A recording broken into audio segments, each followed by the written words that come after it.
So please go back to your seats one more time. Please be invited to find your seat. Thank you so much. Please join us back inside. Find your seat.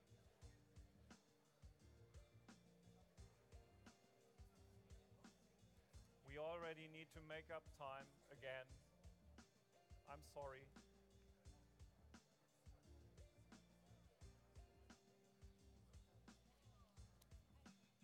So here we go. Thank you.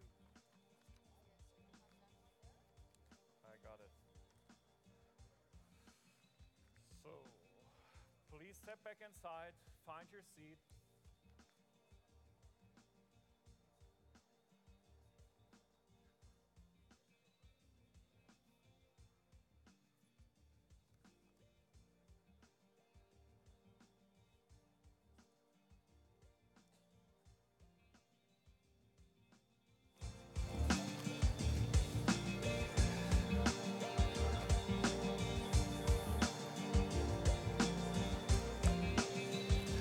So we are on a home stretch now, starting into the final leg of Digital Day 2018.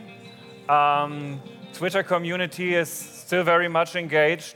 Number one topic in Belgium. People are talking about it all over Europe.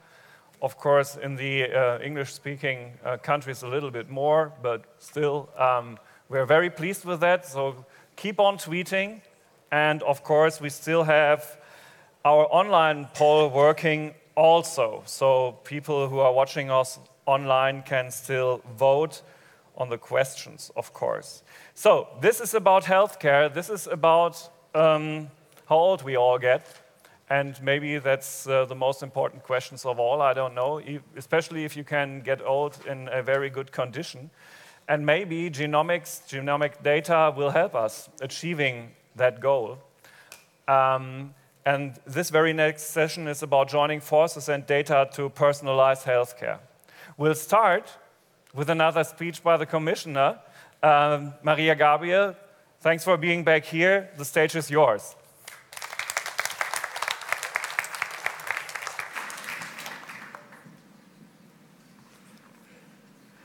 Merci beaucoup, Carsten. Mesdames et messieurs les ministres, Mesdames et messieurs, membres du Parlement européen, chers participants, merci tout d'abord d'être encore aussi nombreux pendant cette journée, certes longue, mais j'espère intéressante et surtout fructueuse pour nous tous. Je voudrais commencer ce panel consacré à la santé électronique en disant qu'aujourd'hui, nous sommes au seuil d'un nouveau voyage digne des grandes découvertes. Un voyage qui apportera, nous l'espérons, une nouvelle contribution au savoir scientifique sur notre propre santé, et ce, grâce aux nouvelles technologies. Les scientifiques en Europe et ailleurs dans le monde ont étudié les gènes et les phénomènes d'hérédité depuis de nombreuses années pour tenter d'en savoir plus sur les différentes spécificités de notre santé et sur l'influence que celles-ci peuvent avoir sur la prévention, le diagnostic et le traitement des maladies. Le nombre croissant de données génomiques à notre disposition représente un potentiel considérable d'amélioration de la pratique clinique et de la présentation de résultats, pour la personnalisation de la prévention, pour le traitement, pour le diagnostic des maladies. Les progrès réalisés dans les technologies de séquençage ont été significatifs au cours des dernières années. Il suffit de penser qu'il nous a fallu à peu près 13 années de travail et entre 500 millions et 1 milliard de dollars pour générer le premier séquençage du génome humain en 2003. Aujourd'hui, il faut moins de 1 000 € pour générer un montant équivalent de données. À l'heure où je vous parle, il est possible de produire en seulement 6 minutes la masse de données correspondant à la taille de ce projet originel. La génomique est maintenant en train de passer d'un domaine de spécialistes, tel que celui du diagnostic des maladies rares et de la sélection de thérapies appropriées pour les patients de la maladie cancer, à une pleine intégration dans les systèmes de santé eux-mêmes. Ceci rend possible le rêve d'un recours à la médecine personnalisée permettant d'améliorer les soins et de réduire les coûts. Dans un domaine aussi prometteur, l'Europe doit prendre la tête du mouvement et pas se contenter de suivre.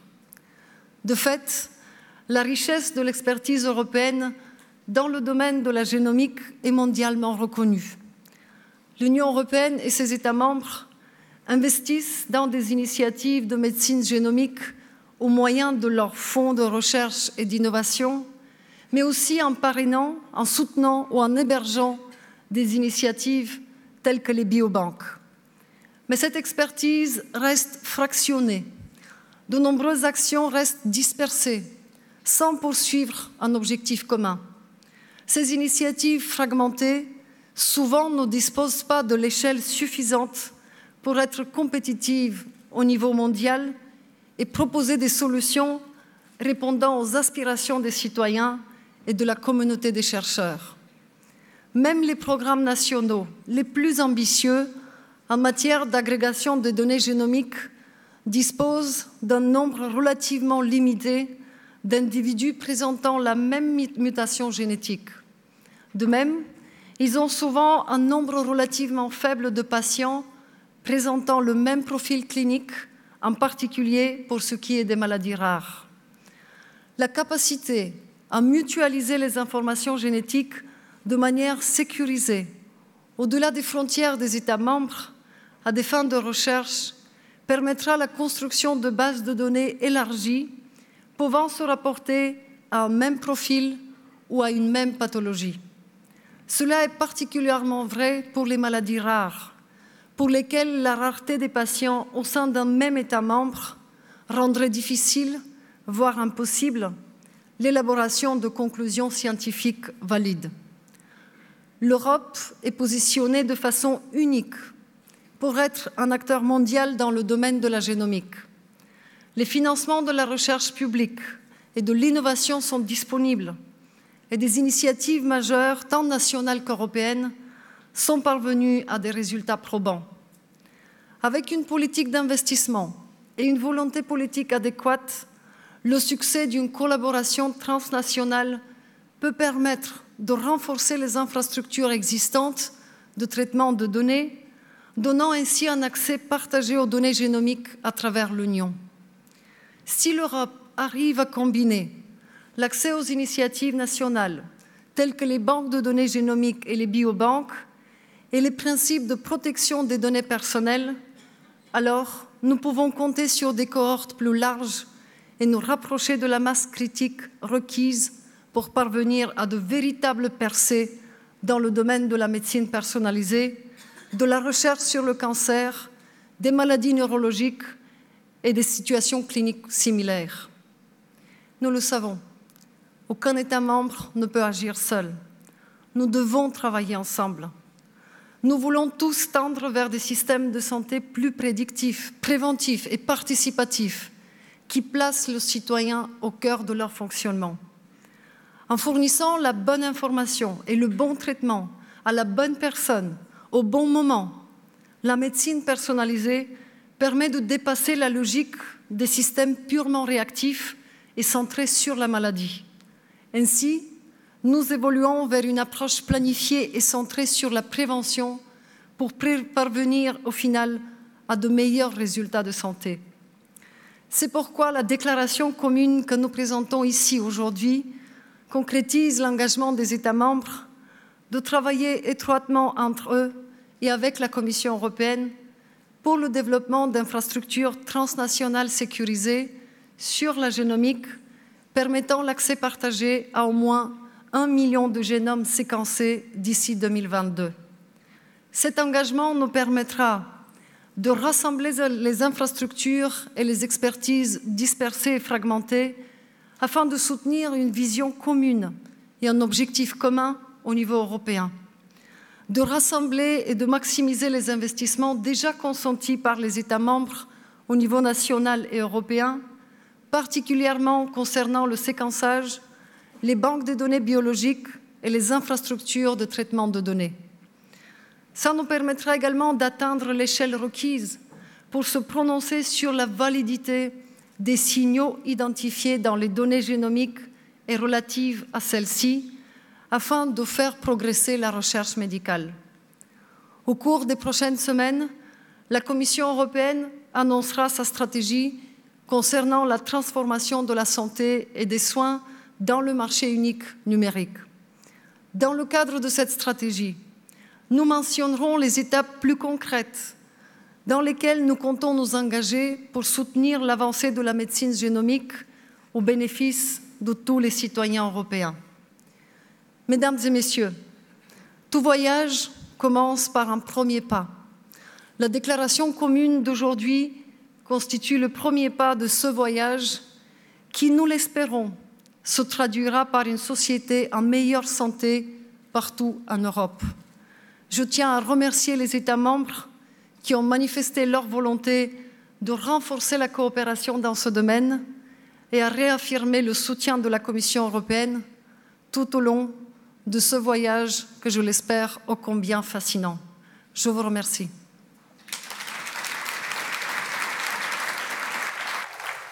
Thank you, Commissioner Gabriel. And there are numbers to remember: 1 million sequenced genomes by 2020. It's easy to remember, and it's a good goal, I guess. So I am happy to be able to announce a really esteemed panel here. And please join me on stage, Evarist Bartolo, Minister of Education and Employment, Malta; Beatrice Lorenzin, Minister of Health of Italy; Adalberto Campos Fernandes, Minister of Health, Portugal; Lord James O'Shaughnessy, Parliamentary Undersecretary of the State for Health, Department of Health and Social Care, United Kingdom; Andrew Kovacev, Member of the European Parliament, Bulgaria. There are names on the seats, so you will find those. Juan Mariya Vasquez Rojas, Secretary General of Science and Innovation, Ministry for Economy, Industry and Competitiveness, Spain. Thank you. What a title. Sim Sikut, Deputy Secretary General for Communications and State Information Systems, Estonia. Hi, Sim.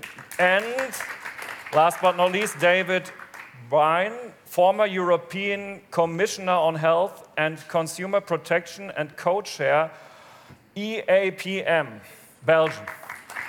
Welcome. So, and I have a chair. Not always.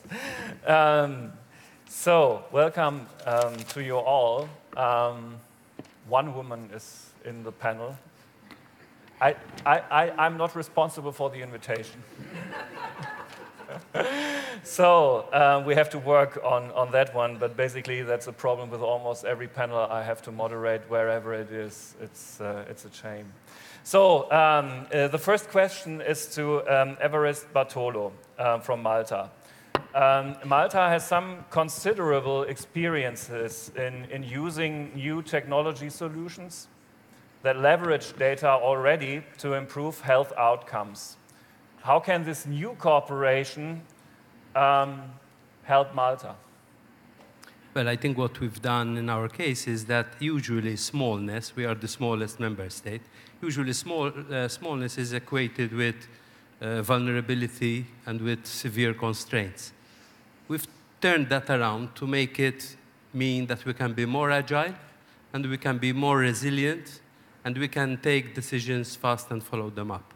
And because of that, quite a number of companies are interested in seeing Malta as a good location where to try out things. And not just experiment on us, because obviously that would be rather dangerous for us. Like, for example, in education, we have, and this is not a pilot project, it's a national rollout of certifying our graduates in a number of areas. And we know that we can take what we're learning from there also for health applications. So I think that that is something which we need to work on. Also, what we do is we look at it as shared responsibility, that government, the private sector, practitioners work together. The biggest challenge is that most of the people working in healthcare have been trained for the pre-digital world. And I think in this area, the biggest challenge, it's not the technological factor, it's not the financial factor, it's the human factor. And basically, it depends on people. It's again the human factor, but so true, and especially in healthcare, I guess you're right. The next question goes to Beatrice Lorenzin. Italy has initiated some work in the field of genomic medicine. And is this an area that you think will change the future of healthcare in Italy and the entire world? This genomics thing, data in healthcare, will it change everything? We are changing a lot. Since 2012, we invest in the macro area of personalized medicine, along with the primary and the secondary traditional prevention areas. In 2013, to implement the personalized prevention plan, and now we are doing a very big plan for the genomics area, and we invest in a new, very big project in a human technopole in Milan. In a human technopole, we are realizing a really big vision with the genomics data, personalized medicine, agriculture data too, and we are investing on the new area for that. We are sure that for everybody it's very important to have a lot of data, to invest in research in this area. And we tried just 2 years ago a new experiment with the Alliance Against Cancer. And we applied this genomics against cancer and now in cardiology area too. And so I imagine for my country we will have really a good experience. And in human technopole we imagine to manage billion of data for genomics and other part of the research. So I think it is our challenges. With lots of opportunities. Next question goes to Adalberto Campos Fernandes from Portugal. How will Portugal benefit from the new initiative of collaboration at the EU level? Thank you very much. First of all, I would like to congratulate the organization for this magnificent digital day. And I should say that we'd like to stress or to underline the statement of our commissioner, because she pointed out the right vision for this new era that countries, the member states in Europe are now trying to achieve. Portugal focuses its attention in five main issues. First of all, developing awareness and empowerment of people. It is not possible to have success in this challenge if you don't have people with you. Integrating big data and ICT solutions. Translating basic to clinical research and beyond. Bringing innovation to market. And finally, but not less important, shaping sustainable healthcare. Because at the end of the day, we are now facing with the demographic transition the risk of not sustainability or unsustainability of health systems in Europe. So personalized medicine is such a challenge, but an opportunity for countries to do better health and to provide better health care to their citizens. Thank you. Do you think we face any acceptance problems with people, with patients, to share their data? We will not have success because we know how this new adventure will start, but we'll never know what this new adventure will end. So if you don't have people with you, if our Commission and all the member states don't evolve at the very first moment,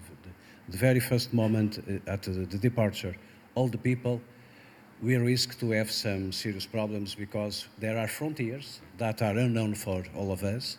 And science is so much an adventure, but sometimes is also an adventure with certain risks that we must be cautious in terms of getting it upper mind. So, finally, I should say, give a word to people, involve people, not let science go forward apart from people.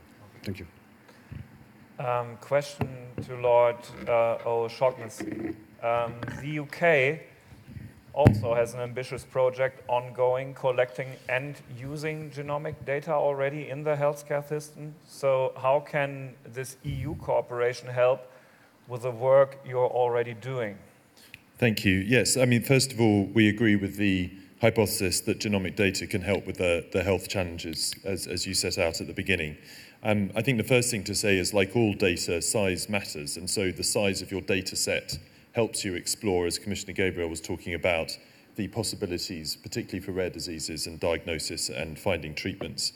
One of the things that we're discovering in the work that the UK is doing is that genomic data blurs the boundaries between research and direct care, because you find out things about individual patients that you don't want to wait another 10 years till a drug is developed to support them. You want to give immediate feedback, and that produces some very interesting challenges, both around the skills of clinicians who need to become more like researchers and researchers who need to become more like clinicians.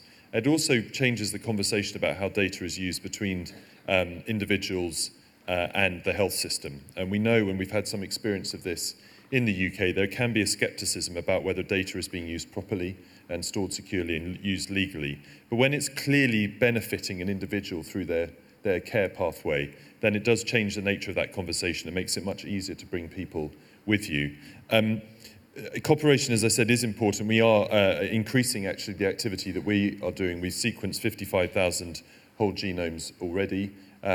We've announced the plan to sequence our biobank, which has 500,000 people, and to get 55,000 cancer genomes. So we are trying to do our bit to reach 1 million, even sooner than the target. But I do think coming together and sharing that data across the EU is going to make the outcomes, the actual health benefits for patients, come much sooner.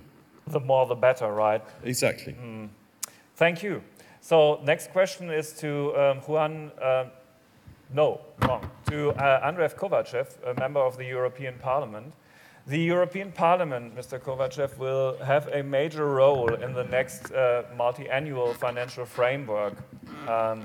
Here we have a group of countries asking the European Commission to support the initiative. And how do you think that the European Parliament can support this and other initiatives such as collaboration on genomics?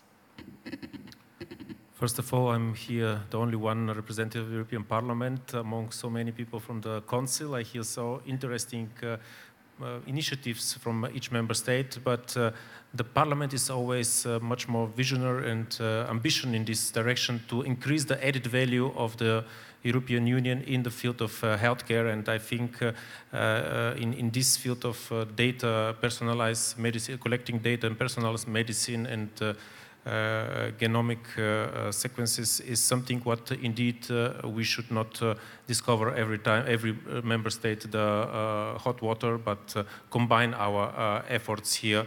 And the ENVI committee call in the Parliament also supported this call for more funding in the next multi-annual financial framework for the health programs, especially in the research and development field.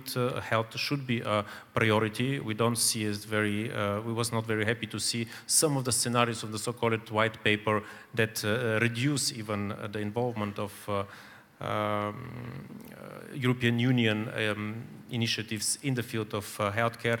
This should not happen because it's absolutely contradictory to our vision for more efficiency and for more tackling the inequality, the health inequality in the European Union. I think this is also contrary to the idea to have healthy and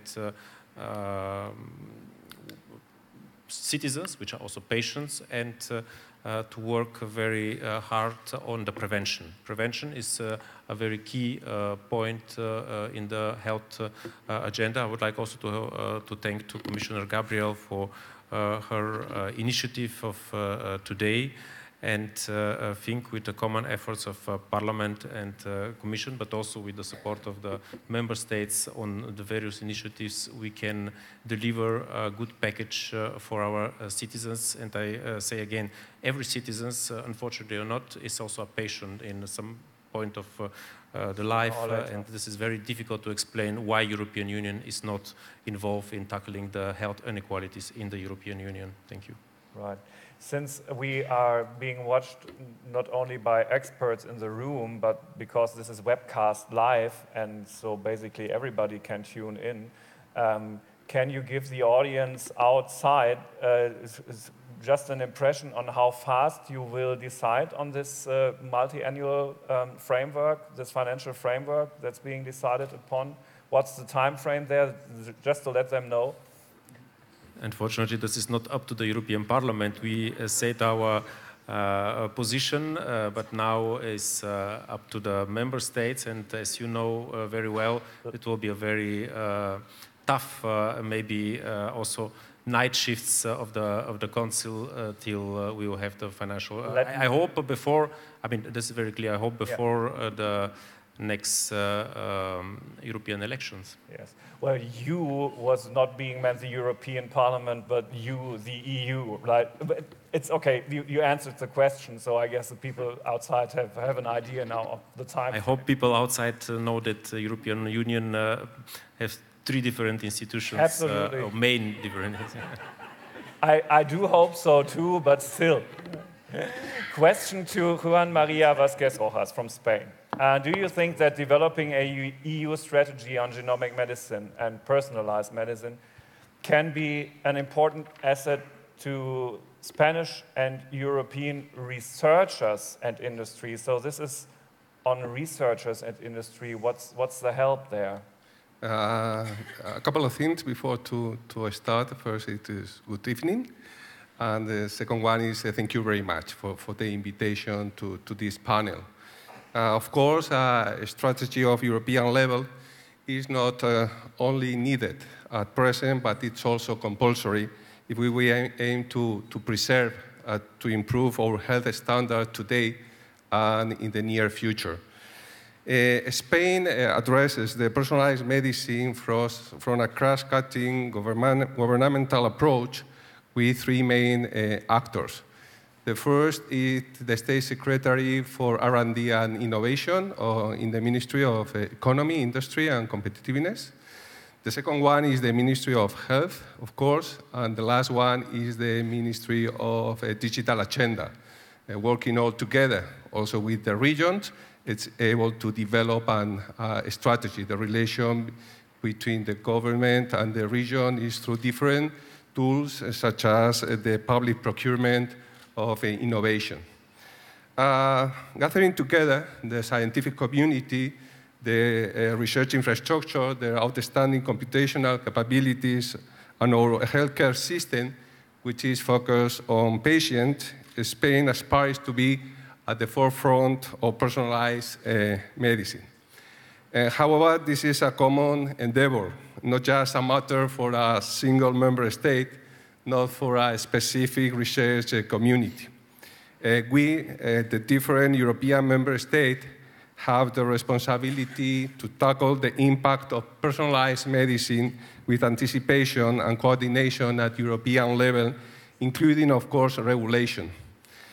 Among the challenges, Europe needs to develop a real backbone that put together the existing high-performance computing and data analytic capacities in environment able to handle the associated security and ethical uses, and to design also the future. A common backbone that will be even more relevant considering the challenges and opportunities for the future European exascale computing initiatives that will be open soon in the framework of Euro-HPC. In this way, Spain was one of the first countries who signed in the last year the Rome Declaration for launching the Euro-HPC project. And in this context, Spain is leading the test bed on personalized medicine in Europe that will scale up some of the activities carried out at national level. This common HPC environment based on the European fortitude, the cooperation and the coordination and the collaboration will help to align the efforts, the existing European infrastructure, such as, for example, the Elixir or PRAISE, as well as the emerging collaborative initiatives, providing support to the diversity of users, including a national personalized medicine project, hospital, health system, academia, pharma, IT, and biotech industry. European, as conclusion, strategy of personalized medicine will contribute to a strengthening of research base, to reinforce the competitiveness of our industry, and to give a next-level answer to the main health concerns of European citizens. Okay, thank you. Next question is to Siim Sikkut from Estonia. Estonia has some considerable experience in using new technology solutions. The Baltic states always have. They leverage data to improve health outcomes. How can this new cooperation help Estonia, and particularly the Estonian genomic medicine program? Thank you. You already mentioned it. Exactly, it's our genomic program, why we are so keen on joining the declaration from domestic side of things. We're trying to catch up with the Brits, I guess. So we have about 50,000 people's genes already there, and we're trying to invest as a government into adding about 100,000 more this year, with going to 500,000 in 2022. So basically, again, we're trying to chip in quite a bit to the joint effort through that. And it's very simple. I mean, why we do it? We do it to have better health for the people, right? In care and prevention, everybody has said the same thing. And quite clearly, we already have seen the fruits of that from the first 50K gene samples as well. Exactly sort of the cases where people see valuable, tangible sort of impact in better sort of advice how to keep healthy or how to be cured. And so, very simple, everybody said it. The more data we have, the more we can get as research insight, but the more also there will be products and services in the market. And so, for all of us to use in the whole of Europe. And I think that's really my sort of second small bit, that why we are big fans of this declaration, is that we started last year under our presidency bringing it to all of us, all of our countries, very strong, the digital health topic, exactly for the reasons that we've seen it work domestically. We've seen the benefits. We think all of Europe should benefit more from making most of digital tools and data and genomic, including in health. Now, and so we're very happy to see that the declaration we're signing here today reflects this sort of same idea that we should be more data-driven. We should be very sort of people-centric in our health approach. And so that really comes from the conclusions of the council that we all agreed to last year already. And my last bit on that, I think the 1 million sequenced and linked up genes or genomes will be a very big step, but still a very big small step. I mean, if you think about it, at the end of the day, it's 1 million out of 500 million folks we have in the whole of Europe. So what we have sort of pushed forward is that there should be basically many more things we should be doing next as well, beyond today and beyond today's declaration, to reuse data, to link up data, to also beyond just genomic data there. And so, for example, Digital Health Society already is doing quite a bit of that. So these things can be linked to our next efforts.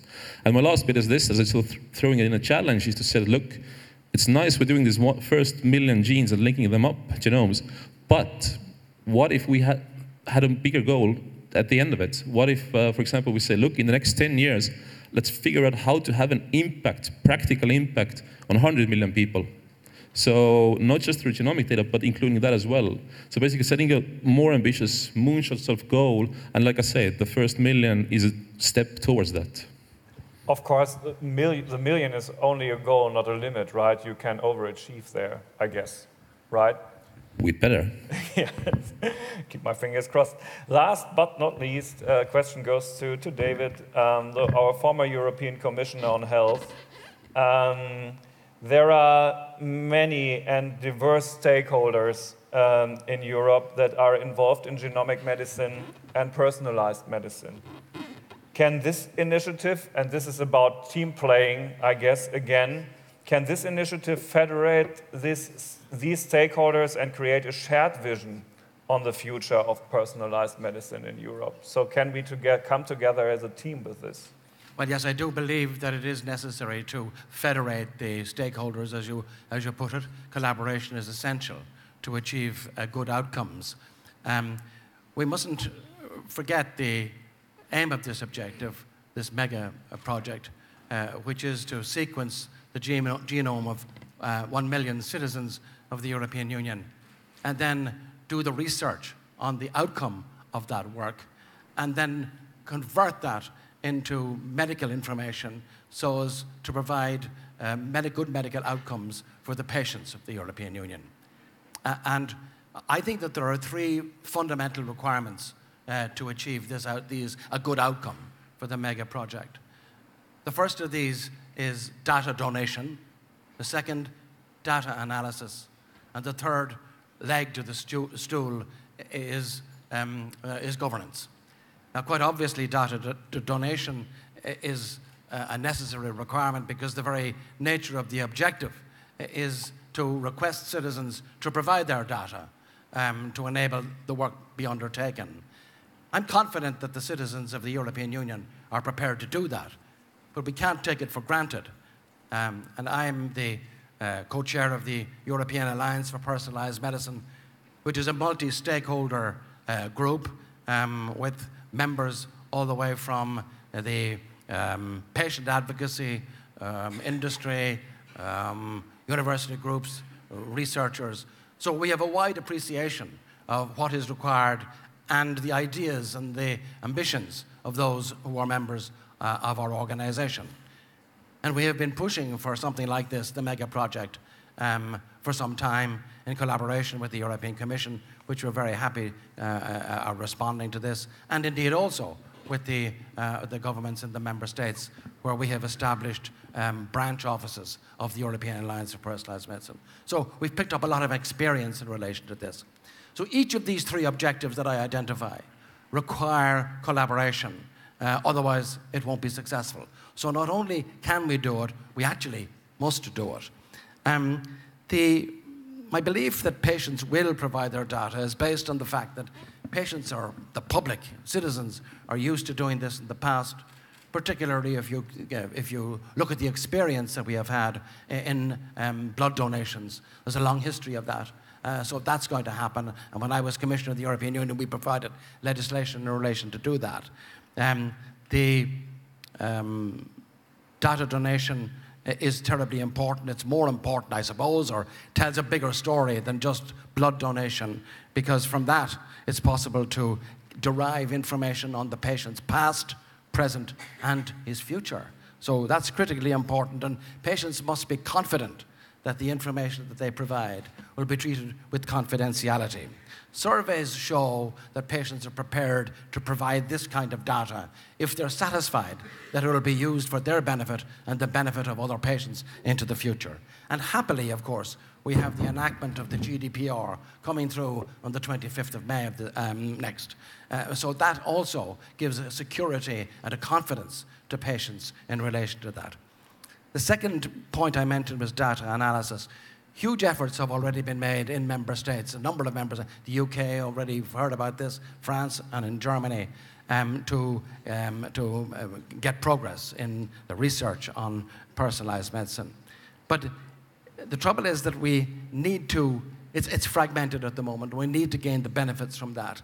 There's no real system for data sharing, and we're not getting the leverage necessary from all of that. And that's one of the things that we need to do. That can only be done by proper collaboration and, as you call it, federation. There are some examples, some precedents for this in biobanking. The BBMRI ERIC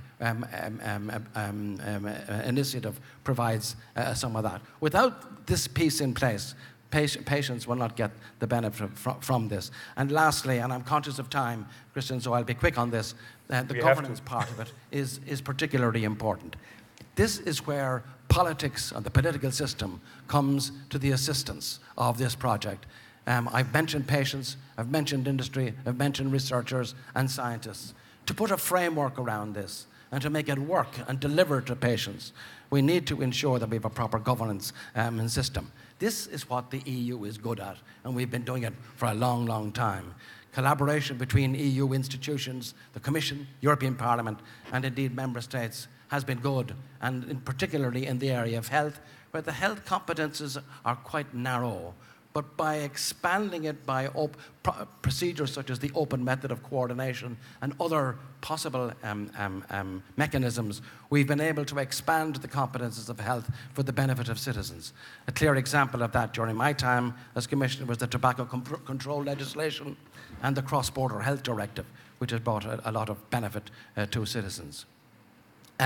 Now, it's not my intention to design the detail of governance now, but one thing I think is important to say, and that is there has to be a public institution heading this, accountable to the public, because they will be holding a lot of private, valuable, confidential information of the patient. A board needs to be in place for decision making, and there has to be a stakeholder involvement in all of that.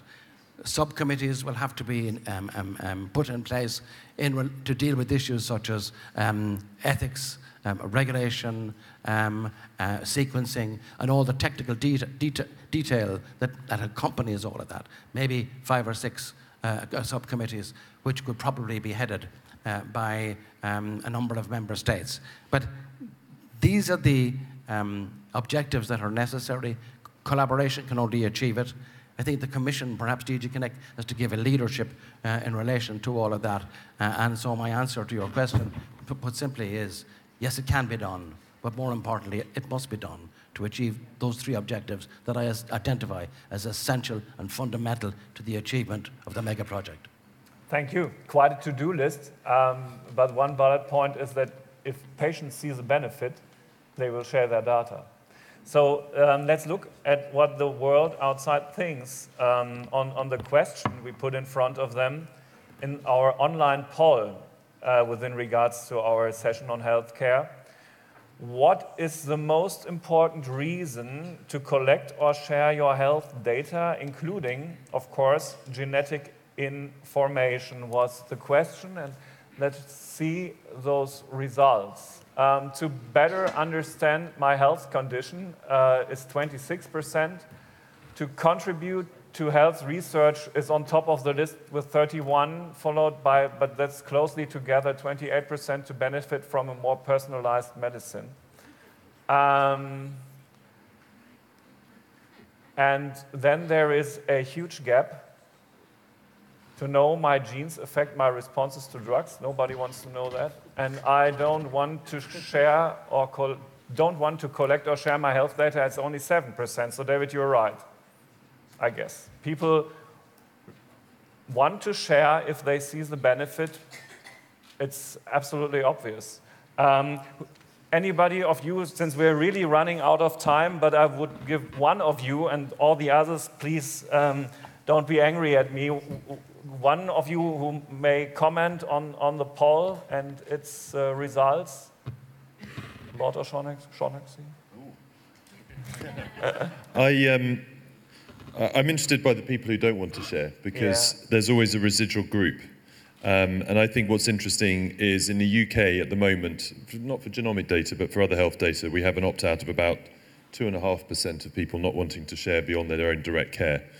And so 7% feels about right to me. There's always going to be a residual group who fear it. But actually that means that there's over 90% of people who want to share if we can make the case. And that is more than enough to provide us with the data set required for improved healthcare directly and also for research purposes. So I think that's quite a positive picture. Okay. Well, thank you all. And I don't mean to be rude, but I have to invite you to go back to your seats, because we will have the signing ceremony right afterwards. Thank you. And please give them a hand of applause.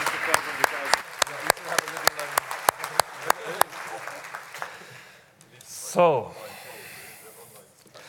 the funny thing is, for me being a journalist, it's a really interesting insight on what is short notice, everything comes together to just happen on stage. Even those signatures on those declarations, it's almost a thing that's happening just in time.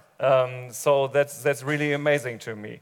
So we have the signatures on health already signed by the Republic of Cyprus, by Luxembourg, by the Kingdom of Sweden, and the Republic of Finland. And 3 countries will be signing later. That's Bulgaria, Croatia, and Greece. But we have people, high representatives here, who are actually signing today, and that's still 9 people. So from the Czech Republic, Andrej Mali, Deputy Minister of Industry and Trade. And of course, you can applaud all them too. We have from the Republic of Estonia, you already know him, Sim Sikut. Please join us on stage again, Deputy Secretary General of Communications and State Information Systems at the Ministry of Economic Affairs and Communications. Then from the Kingdom of Spain, you know him too, Juan Mariya Vasquez Rojas, Secretary General of Science and Innovation, Ministry of Economy, Industry and Competitiveness. Please stay on stage after you have signed.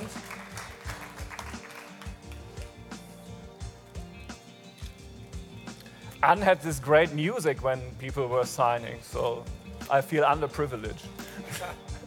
So from the Italian Republic, I guess she had to leave, right? So she signed. The Republic of Lithuania, Elijus Civilis, Vice Minister of Economy. Where is he? There he is. From the Republic of Malta, Evarist Bartolo, Minister for Education and Employment.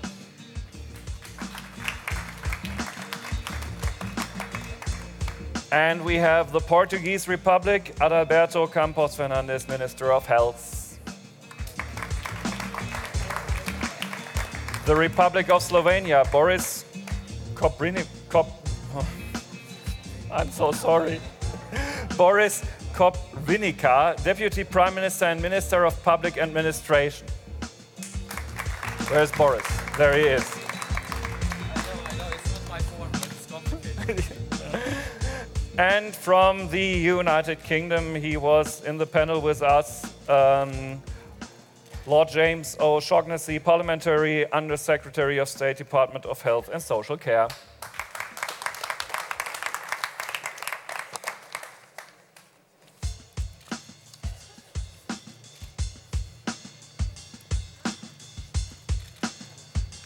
Congratulations to all of you, and of course you will be joined by Commissioner Gabriel, and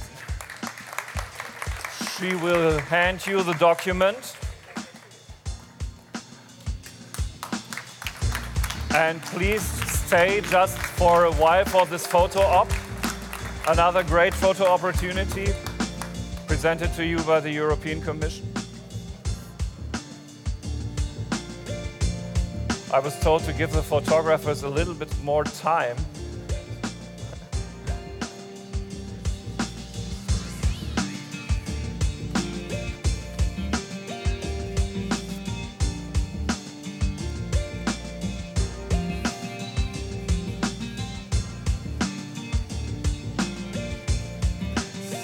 So thank you so much.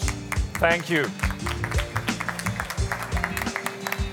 And now, we don't have a break. We'll continue right away, even though we have to rearrange a little bit here on stage. We are about to start the